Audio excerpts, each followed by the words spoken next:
Lorraine Warren had seen her fair share of horrors. Alongside her husband Ed, she had faced malevolent spirits, demonic entities, and haunted houses that would make most people's blood run cold. But nothing could have prepared her for the nightmarish encounter that awaited her in a quiet, seemingly ordinary town. It was a chilly autumn evening when Lorraine received a phone call from a desperate family in a small New England town. The voice on the other end of the line was filled with fear and desperation, and Lorraine knew that they needed her help. She and Ed packed their bags and headed out to investigate what would become one of the most terrifying cases of their career. The town of Blackwood had a history of strange occurrences, but nothing had prepared its residents for the malevolent force that had taken hold of their community. People had reported eerie sounds, shadowy figures, and an overwhelming sense of dread that seemed to hang in the air like a dense fog. Upon their arrival, Lorraine and Ed were greeted by the frantic family who had called for their help. The Perron family had been tormented by a relentless and malicious presence in their home.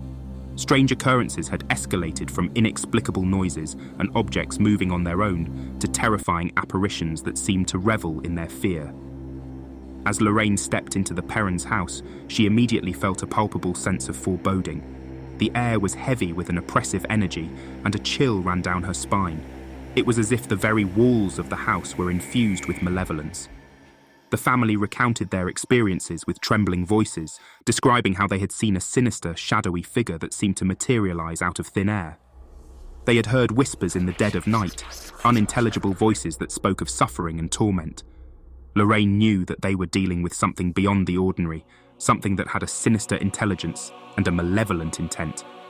She had encountered many entities in her career, but this felt different, more powerful, more ancient, and infinitely more malevolent. As the Warrens began their investigation, they discovered a disturbing pattern. The presence that haunted the Perron family was not confined to their home. It seemed to have infiltrated the very fabric of the town itself, casting a dark shadow over Blackwood. During their interviews with townspeople, Lorraine and Ed learned of a local legend, a tale of a vengeful spirit known as Valak The Nun. According to the legend, Valak had been a malevolent nun who had terrorized the town centuries ago, and her dark presence had never truly left. Lorraine couldn't help but shudder at the mention of Valak's name. She had encountered this entity before in her career, and it was a force of pure evil. Valak was a demon that delighted in tormenting the living, a malevolent entity that reveled in causing suffering and despair. The Warrens knew that they had to confront Valak head-on, but it wouldn't be easy. The entity seemed to anticipate their every move, taunting them with its otherworldly presence. Lorraine began to experience vivid and disturbing visions, horrific scenes of violence and suffering that left her shaken to her core. As the days turned into weeks, the Warrens conducted countless rituals and seances in an attempt to banish Valak from the town. But the entity's grip on Blackwood only seemed to tighten, its malevolence growing stronger with each passing day. Lorraine knew that they were running out of time. The town had become a nightmarish place, its residents living in constant fear. The Perron family, in particular, had borne the brunt of Valak's wrath, and they were on the brink of despair. One fateful night, as Lorraine and Ed conducted a final desperate ritual in an attempt to banish Valak, they were met with a terrifying sight. The entity manifested before them, a grotesque and twisted figure that radiated pure evil. Valak's eyes bore into Lorraine's soul, and she felt an overwhelming sense of dread wash over her. But she knew that they couldn't back down.